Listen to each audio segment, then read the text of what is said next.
Good evening. The television and radio stations of the United States and their affiliated stations are proud to provide facilities. Nixon. In the election of 1860, Abraham Lincoln said the question was whether this nation could exist half slave or half free. In the election of 1960, and with the world around us, the question is whether the world will exist half slave or half free, whether it will move in the direction of freedom, in the direction of the road that we are taking, or whether it will move in the direction of slavery. I think it will depend in great measure upon what we do here in the United States, on the kind of society that we build, on the kind of strength that we maintain. We discussed tonight domestic issues, but I would not want that to be any implication to be given that this does not involve directly our struggle with Mr. Khrushchev for survival. Mr. Khrushchev is in New York, and he maintains the communist offensive throughout the world because of the productive power of the Soviet Union itself. The Chinese communists have always had a large population, but they are important and dangerous now because they are mounting a major effort within their own country. The kind of country we have here, the kind of society we have, the kind of strength we build in the United States will be the defense of freedom. If we do well here, if we meet our obligations, if we're moving ahead, then I think freedom will be secure around the world. If we fail, then freedom fails. Therefore, I think the question before the American people is, are we doing as much as we can do? Are we as strong as we should be? Are we as strong as we must be if we're going to maintain our independence?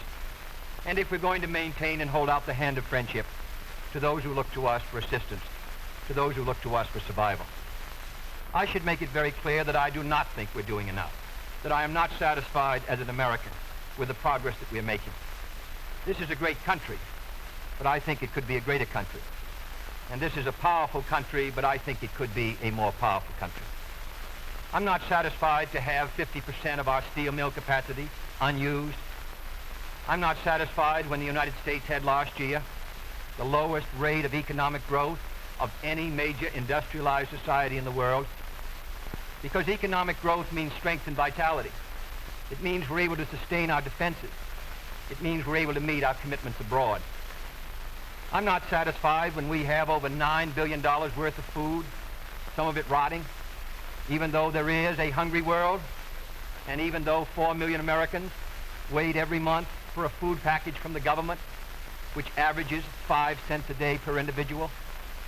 I saw cases in West Virginia, here in the United States, where children took home part of their school lunch in order to feed their families, because I don't think we're meeting our obligations towards these Americans. I'm not satisfied when the Soviet Union is turning out twice as many scientists and engineers as we are. I'm not satisfied when many of our teachers are inadequately paid, or when our children go to school part-time shifts. I think we should have an educational system second to none. I'm not satisfied when I see men like Jimmy Hoffa in charge of the largest union in the United States, still free. I'm not satisfied when we are failing to develop the natural resources of the United States to the fullest. Here in the United States, which developed the Tennessee Valley and which built the Grand Coulee and the other dams in the northwest United States, at the present rate of hydropower production, and that is the hallmark of an industrialized society, the Soviet Union by 1975 will be producing more power than we are. These are all the things, I think, in this country that can make our society strong or can mean that it stands still. I'm not satisfied until every American enjoys his full constitutional rights. If a Negro baby is born, and this is true also of Puerto Ricans and Mexicans in some of our cities, he has about 1/2 as much chance to get through high school as a white baby. He has 1/3 as much chance to get through college as a white student.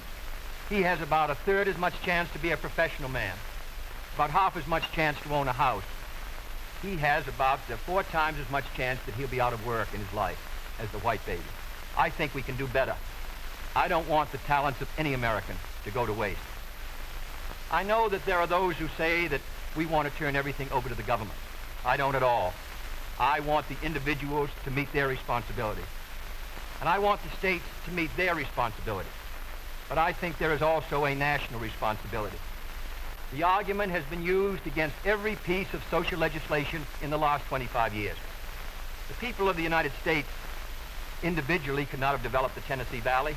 Collectively, they could have.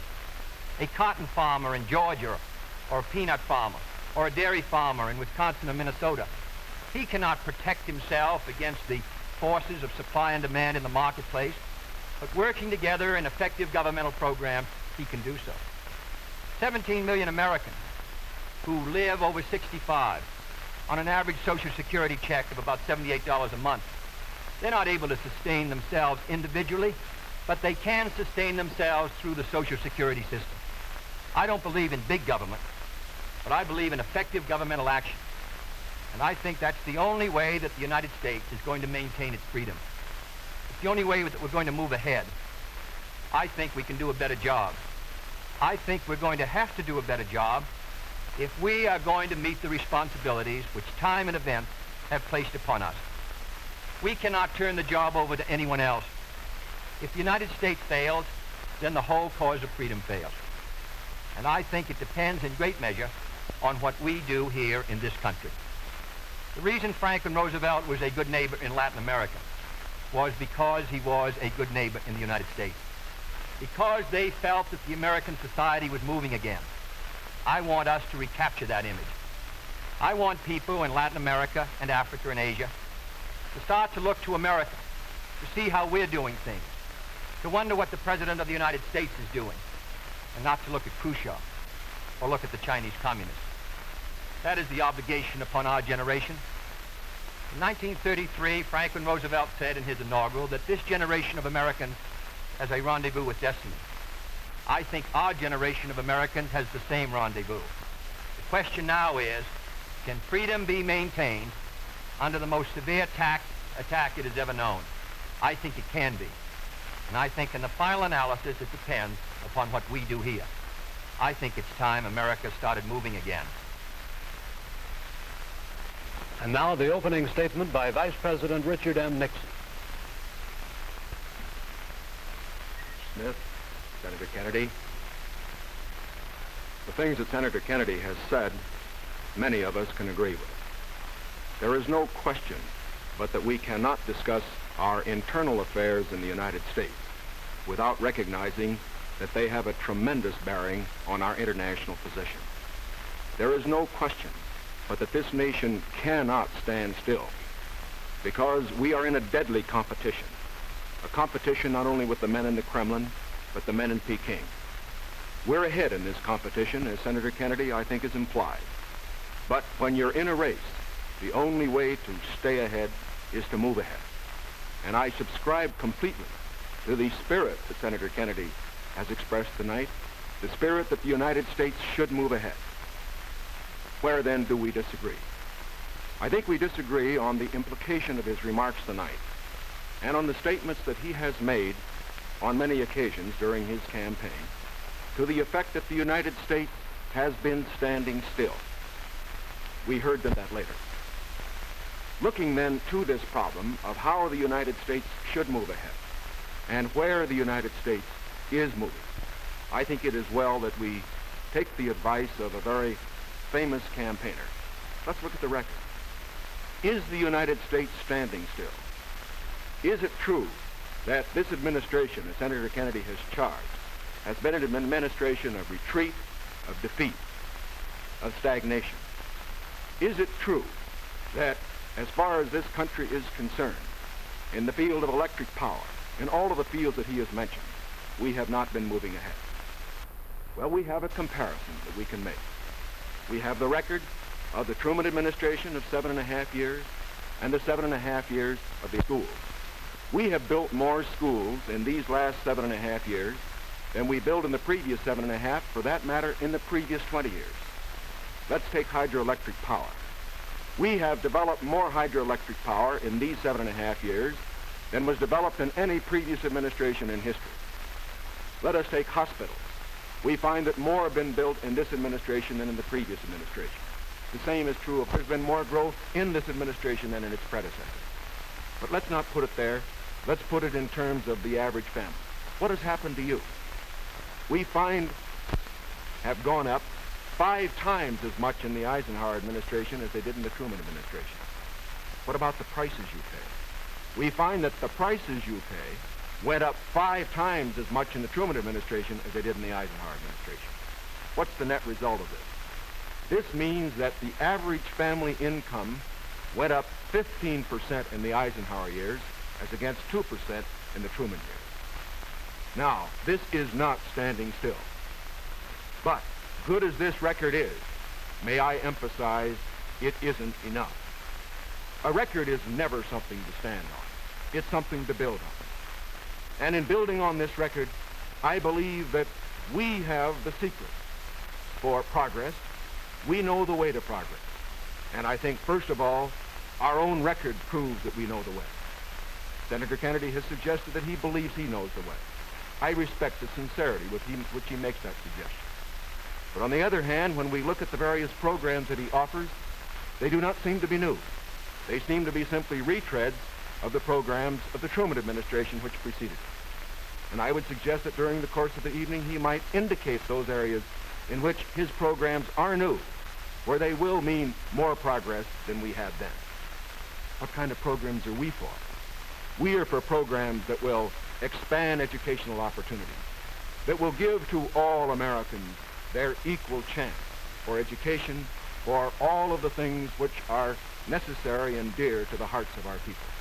We are for programs, in addition, which will see that our medical care for the aged is much better handled than it is at the present time. Here again, may I indicate that Senator Kennedy and I are not in agreement as to the aim. We both want to help the old people. We want to see that they do have adequate medical care. The question is the means. I think that the means that I advocate will reach that goal better than the means that he advocates. I could give better examples, but for whatever it is, whether it's in the field of housing, or health, or medical care, or schools, or the development of electric power, we have programs which we believe will move America, move her forward and build on the wonderful record that we have made over these past 7.5 years. Now, when we look at these programs, might I suggest that in evaluating them, we often have a tendency to say that the test of a program is how much you're spending. I will concede that in all the areas to which I have referred, Senator Kennedy would have the federal government spend more than I would have it spend. I costed out the cost of the Democratic platform. It runs a minimum of $13.2 billion a year more than we are presently spending to a maximum of $18 billion a year more than we're presently spending. Now, the Republican platform will cost more, too. It will cost a minimum of $4 billion a year more, a maximum of $4.9 billion a year more than we're presently spending. Now, does this mean that his program is better than ours? Not at all. Because it isn't a question of how much the federal government spends. It isn't a question of which government does the most. It's a question of which administration does the right thing. And in our case, I do believe that our programs will stimulate the creative energies of 180 million free Americans. I believe the programs that Senator Kennedy advocates will have a tendency to stifle those creative energies. I believe, in other words, that his programs would lead to the stagnation of the motive power that we need in this country to get progress. The final point that I would like to make is this. Senator Kennedy has suggested in his speeches that we lack compassion for the poor, for the old, and for others that are unfortunate. Let us understand throughout this campaign that his motives and mine are sincere. I know what it means to be poor. I know what it means to see people who are unemployed. I know Senator Kennedy feels as deeply about these problems as I do. But our disagreement is not about the goals for America, but only about the means to reach those goals. Thank you, Mr. Nixon. That completes the opening statements, and now the candidates will answer questions or comment upon one another's answers to questions put by correspondents of the networks. The correspondents. I'm Sandra Van Oker, NBC News. I'm Charles Warren, Mutual News. I'm Stuart Novin, CBS News. Bob Fleming, ABC News. The first question to Senator Kennedy from Mr. Fleming. Senator, the Vice President in his campaign has said that you are naive and at times immature. He has raised the question of leadership. On this issue, why do you think people should vote for you rather than the Vice President? Well, the Vice President and I came to the Congress together. 1946, we both served in the Labor Committee. I've been there now for 14 years, the same period of time that he has. So that our experience in government is comparable. Secondly, I think the question is, what are the programs that we advocate? What is the party record that we lead? I come out of the Democratic Party, which in this century has produced Woodrow Wilson and Franklin Roosevelt and Harry Truman, and which supported and sustained these programs which I've discussed tonight. Mr. Nixon comes out of the Republican Party. He was nominated by it.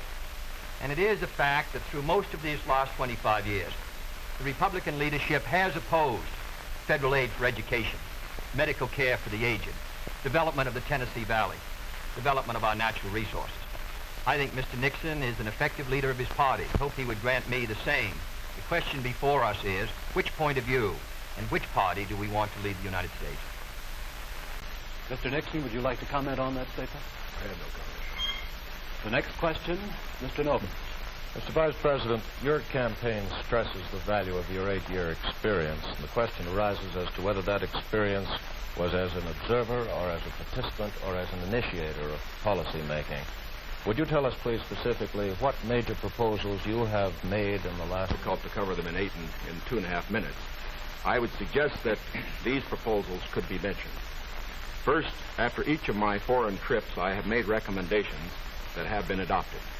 For example, after my first trip abroad, I strongly recommended that we increase our exchange programs, particularly as they related to exchange of persons, of leaders in the labor field and in the information field. After my trip to South America, I made recommendations that a separate inter-American lending agency be set up, which the South American nations would like much better than to participate in the lending agencies which treated all the countries of the world the same.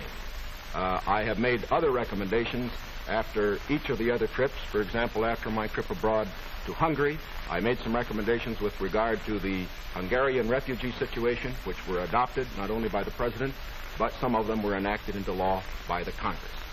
Within the administration, as a chairman of the President's Committee on Price Stability and Economic Growth, I have had the opportunity to make recommendations which have been adopted within the administration and which I think have been reasonably effective.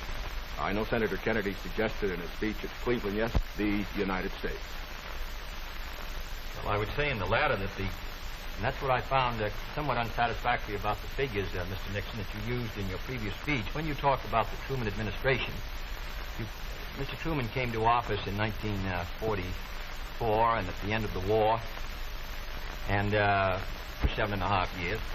And comparing them to the last 8 years, I prefer to take the overall percentage record of the last 20 years of the Democrats and the 8 years of the Republicans to show an overall period of growth. In regard to price stability, I'm not aware that that committee did produce recommendations that ever were certainly before the Congress from the point of view of legislation in regard to controlling prices. In regard to the exchange of students, of labor unions, I am chairman of the subcommittee on Africa, and I think that one of the most unfortunate phases of our policy towards that country was the very minute number of exchanges that we had. I think it's true of Latin America also. We did come forward with a program of students for the Congo of over 300, which was more than the federal government had for all of Africa the previous year. So that I don't think that we have moved, at least in those two areas, with sufficient vigor.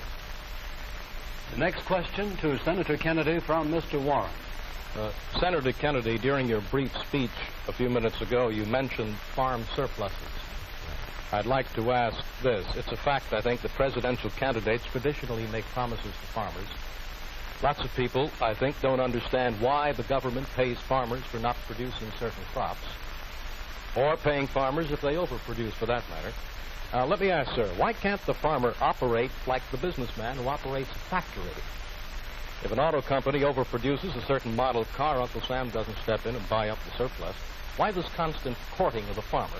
Well, because I think that if the federal government moved out of the program and withdrew its support, then I think you would have complete economic chaos. The farmer plants in the spring and harvests in the fall. There are hundreds of thousands of them. they're not able to control their market very well. They bring their crops in or their livestock in, many of them about the same time.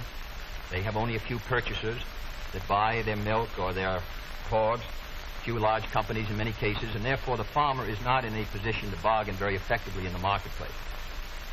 I think the experience of the 20s has shown what a free market could do to agriculture. And if the agricultural economy collapses, then the economy of the rest of the United States sooner or later will collapse. The farmers are the number one market for the automobile industry of the United States. The automobile industry is the number one market for steel. So if the farmer's economy continues to decline as sharply as it has in recent years, then I think you would have a recession in the rest of the country. So I think the case for the government intervention is a good one. Secondly, my objection to present farm policy is that there are no effective controls to bring supply and demand into better balance. The dropping of the support price in order to limit production does not work. And we now have the highest surpluses, $9 billion worth. We've had a higher tax load from the Treasury for the farmer in the last few years with the lowest farm income in many years. I think that this farm policy has failed. And my judgment, the only policy that will work will be for effective supply and demand to be in balance. And that can only be done through governmental action. I therefore suggest that in those basic commodities which are supported, that the federal government, after endorsement by the farmers in that commodity, attempt to bring supply and demand into balance, attempt effective production controls so that we won't have that 5 or 6% surplus which breaks the price 15 or 20%. I think Mr. Benson's program has failed. And I must say, after reading the Vice President's speech before the farmers as he read mine, I don't believe that it's very much different from Mr. Benson. I don't think it provides effective governmental controls. I think the support prices are tied to the average market price of the last 3 years, which was Mr. Benson's theory. I therefore do not believe that this is a sharp enough breach with the past to give us any hope of success for the future. Mr. Nixon, comment? I, of course, disagree with Senator Kennedy insofar as his suggestion as to what should be done on the farm program. He has made the suggestion that what we need is to move in the direction of more government controls, a suggestion that would also mean raising prices that the consumers pay for products and imposing upon the farmers controls on acreage even far more than they have today. I think this is the wrong direction. I don't think this has worked in the past. I do not think it will work in the future. The program that I have advocated is one which departs from the present program that we have in this respect. It recognizes that the government has a responsibility to get the farmer out of the trouble he presently is in because the government got him into it. And that's the fundamental reason why we can't let the farmer go by himself at the present time. The farmer produced these surpluses because the government asked him to through legislation during the war. Now that we have these surpluses, it's our responsibility to indemnify the farmer during that period that we get rid of the surplus. Until we get the surpluses off the farmer's back, however, we should have a program, such as I announced, which will see that farm income holds up. But I would propose holding that income up, not through a type of program that Senator Kennedy has suggested that would raise prices, but one that would indemnify the farmer, pay the farmer in kind from the products which are in surplus. The next question to Vice President Nixon from Mr. Van Oker. Mr. Vice President, since the question of executive leadership is a very important campaign issue, I'd like to follow Mr. Noven's question. Now, Republican campaign slogans, you see them on signs around the country, as you did last week, say, it's experience that counts. That's over a picture of yourself, sir, implying that you've had more governmental executive decision-making experience than your opponent. Now, in his news conference on August 24th, President Eisenhower was asked to give one example of a major idea of yours that he adopted. His reply was, and I'm quoting, "If you give me a week, I might think of one. I don't remember." Now, that was a month ago, sir, and the President hasn't brought it up since. And I'm wondering, sir, if you can clarify which version is correct, the one put out by Republican campaign leaders or the one put out by President Eisenhower? Well, I would suggest, Mr. Van Oker, that if you know the President, that was probably a facetious remark. I would also suggest that insofar as his statement is concerned, that I think it would be improper for the President of the United States to disclose the instances in which members of his official family had made recommendations, as I have made them through the years, to him, which he has accepted or rejected. The President has always maintained, and very properly so, that he is entitled to get what advice he wants from his cabinet and from his other advisors without disclosing that to anybody, including, as a matter of fact, to Congress. Now, I can only say this. Through the years, I have sat in the National Security Council. I have been in the cabinet. I have met with the legislative leaders. I have met with the President when he made the great decisions with regard to Lebanon, Kimoy Matsu, other matters. The President has asked for my advice. I have given it. Sometimes my advice has been taken. Sometimes it is not. I do not say that I have made the decision. And I would say that no President should ever allow anybody else to make the major decision. The President only makes the decision. All that his advisors do is to give counsel when he asks for it. As far as what experience counts and whether that is experience that counts, that isn't for me to say. I can only say that my experience is there for the people to consider. Senator Kennedy was there for the people to consider. As he pointed out, we came to the Congress in the same year, now have the opportunity to evaluate his as against mine, and I think both he and I are going to abide by whatever the people decide. Senator Kennedy? Well, I'll just say that the question is of experience, and the question also is what our judgment is of the future, and what our goals are for the United States, and what ability we have to implement those goals. Abraham Lincoln came to the presidency in 1860 after a rather little-known session in the House of Representatives, and after being defeated for the Senate in 58 and was a distinguished president. There is no certain road to the presidency. There are no guarantees that if you take one road or another that you will be a successful president. I have been in the Congress for 14 years. I have voted in the last 8 years, and the Vice President was presiding over the Senate, which candidate and which party to meet the problems that the United States is going to face in the 60s. The next question to Senator Kennedy from Mr. Novins. Senator Kennedy, in connection with these problems of the future that you speak of and the program that you enunciated earlier in your direct talk, you call for expanding some of the welfare programs for schools, for teacher salaries, medical care, and so forth, but you also call for reducing the federal debt. And I'm wondering how you, if you're president in January, would go about paying the bill for all this. Does this mean that I did not advocate reducing the federal debt because I don't believe that you're going to be able to reduce the federal debt very much in 1961, 2, or 3. I think you have heavy obligations which affect our security, which we're going to have to meet. And therefore, I've never suggested we should be able to retire the debt substantially or even at all in 1961 or 2. Senator, I believe in one of your speeches you suggested that reducing the interest rate would help toward... No, not reducing. However, the kind of programs that I talk about, in my judgment, are fiscally sound. Medical care for the aged, I would put under Social Security. The Vice President and I disagree on this. The program, the Javits-Nixon or the Nixon-Javits program, would have cost, if fully used, $600 million by the government per year and $600 million by the state. The program which I advocated, which failed by 5 votes in the United States Senate, would have put medical care for the aged in Social Security and would have been paid for through the Social Security system and the Social Security tax. Secondly, I support federal aid to education and federal aid for teacher salaries. I think that's a good investment. I think we're going to have to do it. And I think to heap the burden further on the property tax, which is already strained in many of our communities, will ensure, in my opinion, that many of our children will not be adequately educated and many of our teachers not adequately compensated. There is no greater return to an economy or to a society than an educational system second to none. On the question of the development of natural resources, I would pay as you go, in the sense that they would be balanced and the power revenues would bring back sufficient money to finance the projects, in the same way as the Tennessee before us all. Faces all Republicans and all Democrats is, can freedom in the next generation conquer, or are the communists going to be successful? That's the great issue. And if we meet our responsibilities, I think freedom will conquer. If we fail to move ahead, if we fail to develop sufficient military and economic and social strength here in this country, then I think that the tide could begin to run against us. And I don't want historians 10 years from now to say, these were the years when the tide ran out for the United States. I want them to say, these were the years when the tide came in. These were the years when the United States started to move again. That's the question before the American people, and only you can decide what you want this country to be, what you want to do with the future. I think we're ready to move, and it is to that great task, if we're successful, that we will address ourselves. Thank you very much, gentlemen. This hour has gone by all too quickly. Thank you very much for permitting us to present the next President of the United States on this unique program.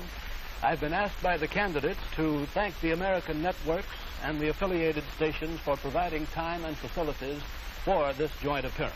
Other debates in this series will be announced later and will be on different subjects. This is Howard K. Smith. Good night from Chicago.